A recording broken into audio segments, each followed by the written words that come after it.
BNP নেতাকর্মীদের বিরুদ্ধে অপপ্রচার বন্ধের আহ্বান জানিয়েছেন দলটির ভারপ্রাপ্ত চেয়ারম্যান তারেক রহমান। তার দাবি, দলের কেউ অপরাধ করলেই তার বিরুদ্ধে তাৎক্ষণিক ব্যবস্থা নেওয়া হচ্ছে, এমন নজির অন্য দলে নেই। দুপুরে যশোর জেলা বিএনপির দ্বিবার্ষিক সম্মেলনে দেয়া ভার্চুয়াল ভাষণে এসব কথা বলেন তারেক রহমান। ১৬ বছর পর যশোর জেলা বিএনপির দ্বিবার্ষিক সম্মেলন। স্থানীয় ঈদগাহ মাঠে আয়োজিত সম্মেলনে যোগ দেন জেলা বিএনপির বিভিন্ন পর্যায়ের নেতাকর্মীরা। খুনি, লুটেরা, স্বৈরাচার এই দেশ থেকে পালিয়ে যেতে বাধ্য হয়েছে। সম্মেলনে অনলাইনে যুক্ত হয়ে প্রধান অতিথির বক্তব্যে তারেক রহমান বলেন, রাজনীতিতে গুণগত পরিবর্তন আনার কাজ শুরু করেছে বিএনপি। নেতাকর্মীরা কেউ অপরাধ করলেই নেওয়া হচ্ছে ব্যবস্থা। আমরা কোনো অন্যায়কারীকে প্রশ্রয় দিতে চাই না। আমাদের কোনো সহকর্মী কোনো অন্যায় করেছে, যা সমাজের মানুষের কাছে এবং সামাজিকভাবে হোক, রাজনৈতিকভাবে হোক, যে কোনো দৃষ্টিকোণ থেকেই হোক না কেন, যা গ্রহণযোগ্য নয়, তাকে আমরা সমর্থন দেই না, তার বিরুদ্ধে আমরা ব্যবস্থা গ্রহণ করি। এটি অন্য রাজনৈতিক দলের সাথে বাংলাদেশ জাতীয়তাবাদী দলের পার্থক্য। কাজেই বিএনপির অমুক লোক এটা করেছে, তমুক লোক এটা করেছে, দয়া করে এসব কথা বলে বিভ্রান্ত করার চেষ্টা করবেন না।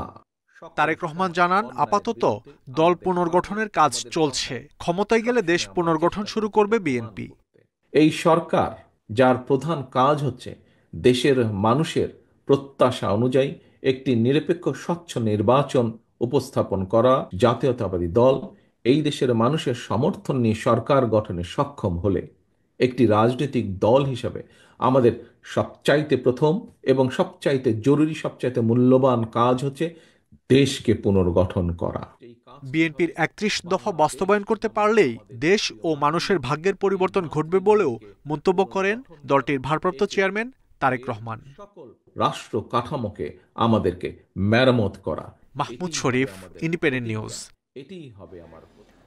রাজনৈতিক দলগুলোকে চাঁদাবাজি ও দখলবাজি বন্ধের আহ্বান জানিয়েছেন জামায়াতে ইসলামীর আমির ডাক্তার শফিকুর রহমান।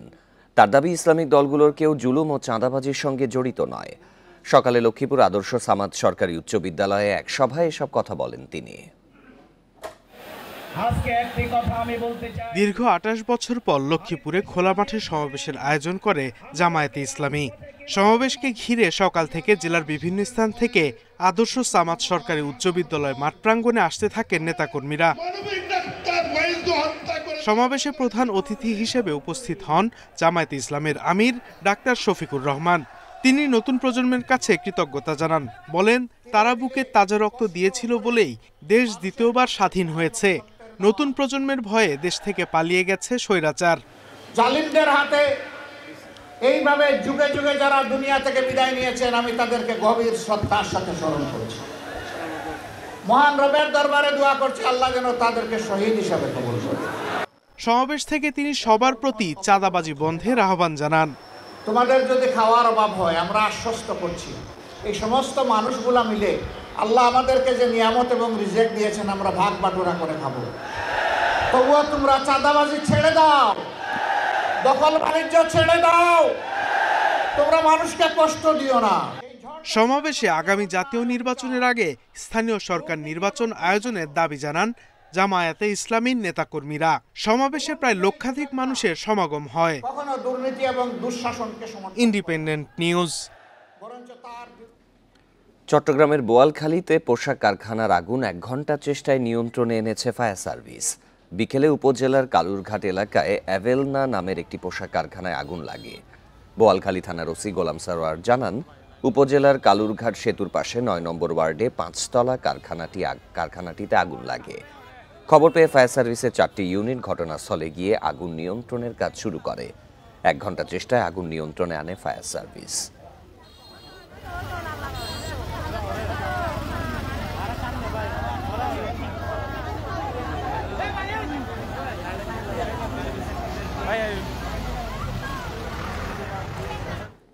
এ নিয়ে বিস্তারিত জানাতে আমাদের সাথে যোগ দিচ্ছেন সহকর্মী আব্দুল্লাহ রাকিব। রাকিব, কারখানাটিতে আগুন কিভাবে লাগলো, এ বিষয়ে কোনো তথ্য পাওয়া গেছে কিনা? ক্ষয়ক্ষতির বিষয়ে কোনো তথ্য জানতে পেরেছেন কি?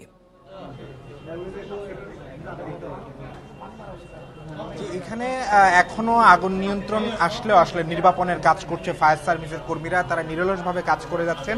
আগুন লাগার প্রায় ফায়ার সার্ভিস আসার প্রায় 2 ঘন্টার বেশি সময় হলো। এখনো আসলে 4 তলায় যে ইউনিটটিতে আসলে আগুন লেগেছিল, এখানে তারা বলছেন যে এখানকার প্রতিষ্ঠানের কর্মচারীরা যেটি বলছেন, এখানে তারা আসলে ওয়্যার হাউস প্লাস তাদের লাঞ্চের কাজে ব্যবহৃত হয়ে থাকে এবং এটি খুব একটি ব্যবহার হয় না, এবং তারা যেটি ধারণা করছেন আসলে ইলেকট্রিক থেকে আগুনের সূত্রপাত। তবে ফায়ার সার্ভিস বলছে এখন তদন্তাধীন বিষয়, সেটি আসলে তদন্তের পরে জানা যাবে। এখন পর্যন্ত তারা যে ক্ষয়ক্ষতির কথা বলছে, প্রায় 1 থেকে 1.5 কোটি টাকা ক্ষয়ক্ষতির দাবি করছেন তারা, এবং এইখানে যে পণ্যগুলো ছিল সেগুলো আসলে রপ্তানির জন্য আসলে তৈরিকৃত ছিল, এবং ফলে সামনের দিনে এই পণ্যগুলো যারা আসলে ক্রেতা তাদেরকে বুঝিয়ে দেওয়া একটি কঠিন চ্যালেঞ্জের মুখে পড়বে এই প্রতিষ্ঠানের মালিকরা। এখানে যদিও আগুন লাগার সময় আসলে কোনো ক্ষয়ক্ষতি বা হতাহত বা শ্রমিকদের আটকে থাকার বিষয়টি তারা আমাদেরকে জানায়নি। ফায়ার সার্ভিস কর্মকর্তারা বলছেন যে এখানে প্রায় 500 শ্রমিক কাজ করেন, কিন্তু আগুন লাগার সাথে সাথে এখানকার যারা কাজ করেন এবং তারা খুব দক্ষতার সাথে তারা এখান থেকে তাদেরকে বের করে আনেন, ফলে হতাহতের ঘটনা এখন পর্যন্ত আমরা জানতে পারিনি। এখন এই ফ্লোর পুরোটাই ধ্বংসস্তূপে পরিণত হয়েছে। যে পণ্যগুলো আসলে পুড়ে গেছে সেগুলো এখন আসলে সরানোর কাজটি করছেন এখানে ফায়ার সার্ভিস। একটি অংশে এখনো আসলে আগুন আছে, যেটির তাপ বা উত্তাপ আমরা এখান পর্যন্ত আসলে পাচ্ছি, এবং এখানকার ফায়ার সার্ভিস কর্মকর্তারা তারা ছাড়া অন্য কাউকে আসলে এখানে প্রবেশ করতে দিচ্ছে না।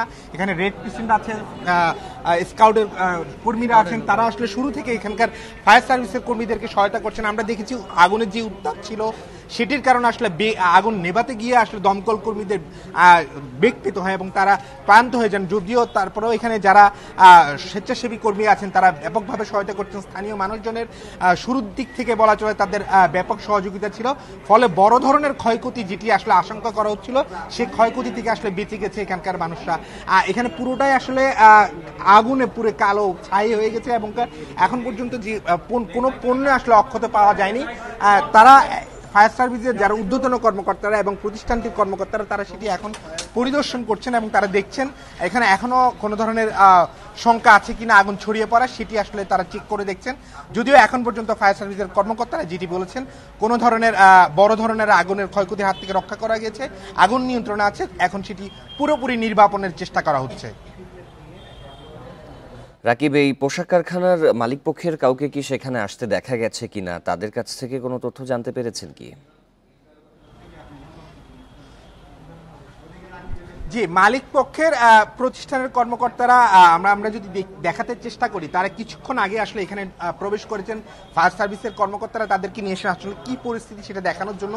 এর আগে প্রায় ঘন্টা খানেক ধরে, অর্থাৎ শুরু থেকে কাউকে আসলে প্রবেশ করতে দিচ্ছিল না ফায়ার সার্ভিস, আইন শৃঙ্খলা বাহিনীর যারা আছেন তারা আসলে কাউকে প্রবেশ করতে দিচ্ছে না। ফলে তারা একটু আগে এসেছেন, তারা দেখছেন, তারাও আমাদেরকে বলছেন তারা আসলে যে ক্ষয়ক্ষতির মুখে পড়বেন, অর্থাৎ যে শিপমেন্টগুলো আসলে তাদের তৈরি ছিল রপ্তানির জন্য সেগুলো আসলে একেবারে পুড়ে ছাই। যেহেতু এখানে ফায়ার সার্ভিসের কর্মীরা আগুন নেভানোর জন্য পানি মারতে হয়েছে, ফলে এইগুলো আসলে কোনোটাই ব্যবহার উপযোগী নয়, এবং তারা বলছেন যে তাদের এখানের অগ্নি নির্বাপক ব্যবস্থা ভালো ছিল, এবং কি কারণে আসলে কেন আগুন লেগেছে বা কোনো ধরনের নাশকতা থাকতে পারে কিনা সেটিও তারা আইন শৃঙ্খলা বাহিনীকে খতিয়ে দেখার অনুরোধ করেছেন। তবে ফায়ার সার্ভিস যেটি বলছেন যে তারা আসলে তদন্তের আগে কি কারণে কেন এই আগুন লেগেছে বা কি ধরনের কিভাবে সূত্রপাত সেটি আসলে তারা খতিয়ে দেখার চেষ্টা করছেন। ফায়ার সার্ভিসের এখন পর্যন্ত 6টি ইউনিট এখানে কাজ করছেন, দমকল বাহিনীর সদস্যরা নিরলসভাবে কাজ করছেন, তাদের পাশাপাশি এখানে স্থানীয় জনগণ, স্বেচ্ছাসেবক, স্কাউট, বিএনসিসির কর্মীরাও তারা কাজ করছেন, এবং আমরা বিভিন্ন ইসলামিক সংগঠনের কর্মীদেরকেও দেখছি। ফলে এখানে এখন পর্যন্ত যেটি পরিস্থিতি পুরোটাই একটি ধ্বংসস্তূপে পরিণত হচ্ছে। দেয়ালগুলো এখনো উত্তাপ ছড়াচ্ছে, এখানকার যে আগুনের যে তাপ প্রবাহ ছিল সেটি আসলে একপাশে আগুন পুরো নিয়ন্ত্রণে আসলে একপাশে এখনো আগুনের ধোঁয়া দেখা যাচ্ছে, যার কারণে তারা আসলে সেটি খোঁজার চেষ্টা করছেন কোথাও এখনো আগুন লেগে আছে কিনা, সেটি পুরোপুরি নিয়ন্ত্রণে আনার পরে আসলে বলা যাবে।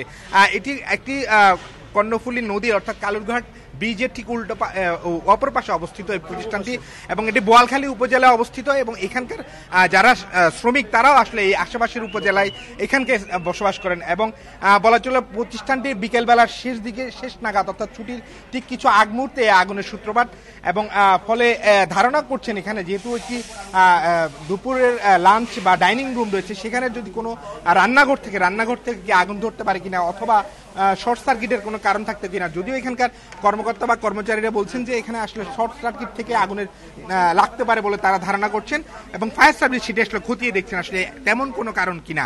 এখন পর্যন্ত আমরা যেটি বলতে পারি যে ফায়ার সার্ভিসের কর্মীরা নিরলসভাবে কাজ করছেন, এখনো পানি ছিটাচ্ছেন তারা।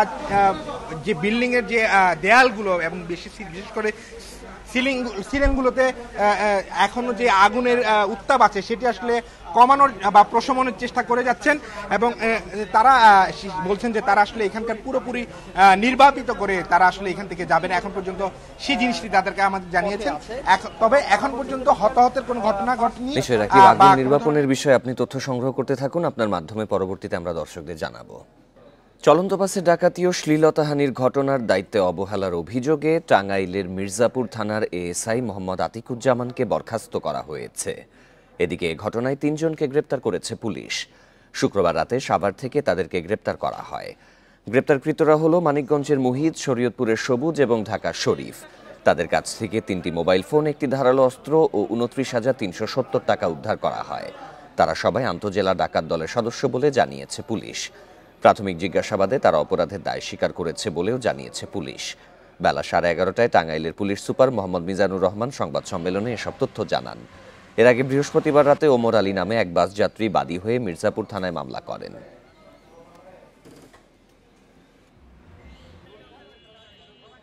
মহাসড়ক বাস ডাকাতির 3 জন সক্রিয় সদস্য মুহিত, সবুজ এবং শরীফুজ্জামানকে আমরা গ্রেপ্তার করতে সক্ষম হয়েছি। এই ঘটনায় তারা প্রাথমিকভাবে স্বীকার করেছে এবং এই ঘটনার সাথে আরো কয়েকজন তাদের সাথে ছিল। আমরা সেই বিষয়গুলো নিয়ে তদন্ত করছি এবং আশা করছি খুব শীঘ্রই।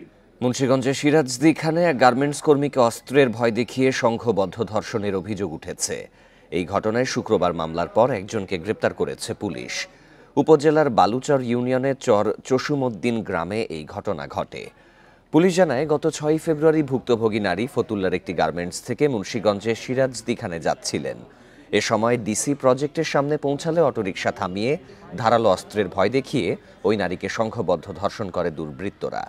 এ ঘটনায় 21 ফেব্রুয়ারি ভুক্তভোগী নারী 5 জনকে আসামি করে মামলা করেন।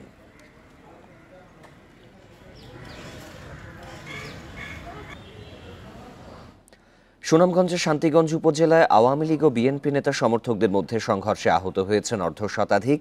বেলা 11:30টার দিকে ঠাকুরভোগ গ্রামে এই সংঘর্ষ হয়। স্থানীয়রা জানান, শুক্রবার 6 হালের মাঠে ইউনিয়ন বিএনপি সভাপতি নূর মিয়া ও ইউনিয়ন আওয়ামী লীগের সহসভাপতি সুফি মিয়া সমর্থকদের মধ্যে আধিপত্য বিস্তার নিয়ে সংঘর্ষ হয়। এর জেরে শনিবার সকালে ঘোষণা দিয়ে সংঘর্ষে জড়ায় দুপক্ষের লোকজন। ঘণ্টাব্যাপী সংঘর্ষে দুপক্ষের অর্ধশতাধিক লোক আহত হন। আহতদের সুনামগঞ্জ সদর হাসপাতাল ও সিলেট ওসমানী মেডিকেলে ভর্তি করা হয়। পরে ঘটনাস্থলে পুলিশ মোতায়েন করা হয়। পরিস্থিতি এখন শান্ত রয়েছে।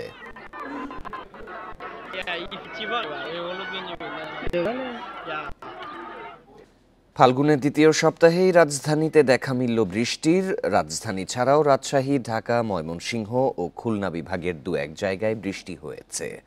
সকাল থেকে ঢাকায় সূর্যের দেখা মিললেও বেলা বাড়ার সঙ্গে সঙ্গে আকাশ হয়ে ওঠে মেঘাচ্ছন্ন। এরপর দুপুরে হঠাৎ করেই শুরু হয় বৃষ্টি। আবহাওয়া অফিস বলছে, চট্টগ্রাম বিভাগ ছাড়া বাকি বিভাগগুলোতে আগামী 24 ঘন্টা হালকা থেকে মাঝারি বৃষ্টি হতে পারে। এছাড়া শেষ রাত থেকে ভোর পর্যন্ত সারা দেশের কোথাও কোথাও হালকা থেকে মাঝারি ধরনের কুয়াশা পড়তে পারে। আবহাওয়া অফিস বলছে, 25 তারিখ থেকে বৃষ্টি কমবে। এ সময় তাপমাত্রা 1 থেকে 3 ডিগ্রি সেলসিয়াস কমতে পারে।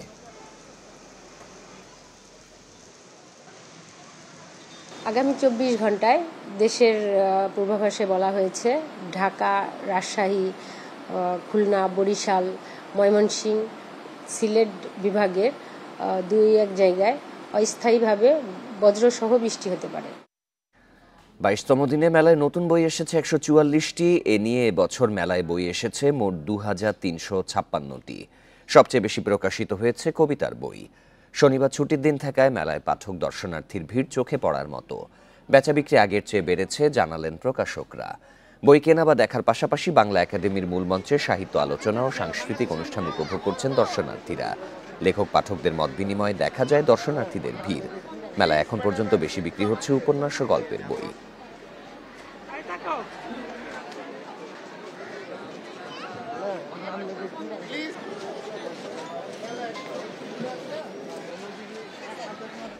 21-এর বইমেলা নিয়ে আরও জানাতে মেলা প্রাঙ্গণ থেকে যোগ দেবেন সহকর্মী সুলতানা জাহান মিতু।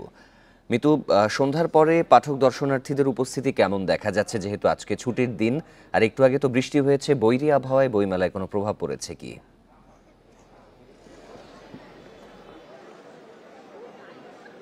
বৈরী আবহাওয়ার প্রভাব পুরোদমে পড়েছে বইমেলা। সন্ধ্যার ঠিক আগে আগে হুট করে মুষলধারে বৃষ্টি হয়, সাথে ঝোড়ো বাতাস। তার কারণে বিভিন্ন স্টলে পানি ঢুকেছে, কয়েকটি স্টলের বইও ভিজেছে আমরা দেখেছি। দু একটি স্টলকে আমরা লন্ডভন্ড হতে দেখেছি। তাৎক্ষণিকভাবে বই সহ আনুষঙ্গিক জিনিসপত্র সরিয়ে স্টলগুলোকে কোনো রকমে রক্ষা করতে হয়েছে। অনেক স্টলেই পানি আবার ঢুকেনি। তো বৃষ্টি থামার পরপরই দর্শনার্থীরা অনেকেই আবার স্টলগুলোতে ভিড় করছেন, বই দেখছেন। বৃষ্টির কারণে দর্শনার্থীর উপস্থিতি কিছুটা কমেছে, তবে খুব বেশি কমেনি। বৃষ্টির পরপরই আবার তারা ঘোরাঘুরি করছেন, যার পছন্দ হচ্ছে বই কিনছেন। তবে বৃষ্টি নিয়ে যেটি অভিযোগ দর্শনার্থী সহ প্রকাশক বিক্রেতাদের, দর্শনার্থীরা যেটি বলছেন যে এত বড় বইমেলায় আসলে দর্শনার্থীদের জন্য কোনো ছাউনির ব্যবস্থা নেই, যেখানে তারা দাঁড়িয়ে আসলে বৃষ্টির হাত থেকে রক্ষা পেতে পারেন। হুট করে যখন বৃষ্টিটা নামলো, অনেকেই আসলে ভিজে গেছেন। দু একজন আসলে এখানে আইন শৃঙ্খলা বাহিনীর যে বিভিন্ন ফাঁকা স্টল ছিল বা এটিএম ব্যাংকের বুথ ছিল, সেখানে দাঁড়িয়ে আশ্রয় নিয়েছেন। তবে অনেক বেশিরভাগই আসলে ভিজেছেন। এখানে নারী শিশুরাও ছিল। সবকিছু মিলিয়ে বেশ একটি ভোগান্তি হয়েছে এবং বইমেলার অনেক জায়গাতেই পানি জমে গিয়েছে। যেহেতু ফাঁকা জায়গা, খোলা মাঠ, এখানে গর্ত আছে, পুরো জায়গাটা আসলে ঠিক সমতল নয়, সেখানে পানি জমে গিয়েছে এবং কয়েকটি স্টল আপাতত তাদের কার্যক্রম বন্ধ রেখেছে। আমরা খালি চোখে যেটি দেখেছি, ভিজে যাওয়ার কারণে তাদের হয়তো চালু করতে আবার কালকের দিনটা সময় লাগতে পারে। এবং প্রকাশক বিক্রেতারা যেটি বলছেন যে তারা যে স্টলগুলো করছেন প্যাভিলিয়ন বাদে যে ছোট স্টলগুলো, সেখানে সামনের দিকে আসলে ছাউনি রাখার একটি ব্যবস্থা থাকা দরকার ছিল। এটি নিয়ে তারা অভিযোগ করেছেন এবং এ কারণে আসলে তারা অনেকে ত্রিপল দিয়ে বা পলিথিন দিয়ে ঢেকেও বই রক্ষা করতে পারেনি। কেননা বৃষ্টিটা সোজাসুজি পড়লে হয়তো সেক্ষেত্রে রক্ষা পাওয়ার একটি বিষয় ছিল, কিন্তু যখন বৃষ্টির সাথে বাতাস থাকে তখন তো আসলে বই বা স্টল রক্ষা করা দুরূহ হয়ে পড়ে। সবকিছু মিলিয়ে বৃষ্টি একটি ভোগান্তি বাড়িয়েছে বইমেলায়, এটি বলা যায়। তবে এতদিন যে একটা ধুলোর প্রকোপ ছিল বইমেলায়, সেটি কমেছে। সে কারণে কিন্তু আবার অনেকে স্বস্তিও প্রকাশ করছেন।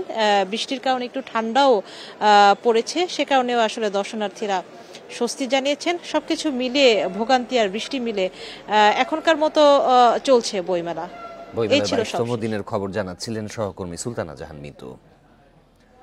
গ্যাস বিদ্যুতের দাম বাড়ানোর জন্য কোনো বিশেষ শক্তি নেপথ্যে থেকে সরকারকে চাপ দিচ্ছে বলে অভিযোগ কনজিউমার্স অ্যাসোসিয়েশন অব বাংলাদেশ ক্যাবের। সংস্থাটির জ্বালানি উপদেষ্টা বলছেন, সরকার পরিবর্তন হলেও বিইআরসি আগের অবস্থানেই রয়ে গেছে। শনিবার রাজধানীতে এক সংবাদ সম্মেলনে এসব কথা বলেন বিশেষজ্ঞরা। শিল্প খাতে প্রতি ইউনিট গ্যাসের দাম ৩০ টাকা ৭৫ পয়সা থেকে ১ লাফে ১.৫ গুণ বাড়িয়ে ৭৫ টাকা ৭২ পয়সা করার প্রস্তাব পেট্রোবাংলার। জ্বালানি বিভাগের অনুমোদনের পর বাংলাদেশ এনার্জি রেগুলেটরি কমিশন বিইআরসির কাছে এ প্রস্তাব দেওয়া হয়, যা নিয়ে গণশুনানি এই মাসেই। ক্যাব বলছে, বিইআরসির এমন সিদ্ধান্ত শিল্প খাতের জন্য উদ্বেগের। সরকার পরিবর্তন হলেও সংস্থাটি আগের অবস্থানেই রয়ে গেছে বলে মন্তব্য করেন ক্যাবের জ্বালানি উপদেষ্টা। বিইআরসির এই যে আয়োজন, গণশুনানি এবং মূল্যহার কমানোর ব্যাপারে কোনো পদক্ষেপ না নেওয়া পূর্বের বিইআরসির স্বরূপ উদ্ঘাটিত হচ্ছে। অর্থাৎ বিইআরসি পূর্বের অবস্থায় রয়ে গেছে এবং সেটাই আমাদের আতঙ্ক তৈরি করেছে, আমাদের উদ্বেগ বাড়িয়েছে এবং এটা থামানোটা এখন ফরজ হয়ে গেছে। ক্যাবের অভিযোগ, গ্যাসের দাম বাড়ানোর প্রস্তাবের জন্য কোনো বিশেষ শক্তি সরকারকে চাপ দিচ্ছে। এই খাতটাকে আমরা আমদানি বাজারে পরিণত করছি এবং সরকার সেখানে পুরোহিত্য করছে, এটাই প্রমাণ করে এই সরকারের মেয়াদ শেষ হবে এই আশঙ্কাও মানুষ করছে। সুতরাং এই মূল্য বৃদ্ধি সরকারের করা দরকার, আমি তা বিশ্বাস করি না। আমি বিশ্বাস করি যে কোথাও নেপথ্যে কোনো শক্তি সরকারকে এইসব কাজ করতে বাধ্য করছে এবং মানুষের মুখোমুখি করছে। এছাড়া বিদ্যুৎ ও জ্বালানি খাতে লুটের পরিমাণ প্রকাশের দাবি জানিয়েছে সংস্থাটি। এদিকে এবার গ্রীষ্মের দেশে তীব্র লোডশেডিং হতে পারে বলে আশঙ্কা করছে ক্যাব।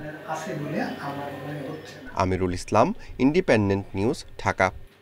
এই ছিল সংবাদে। আরও জানতে চোখ রাখুন ফেসবুক, ইউটিউব এবং এক্সে। ধন্যবাদ সবাইকে।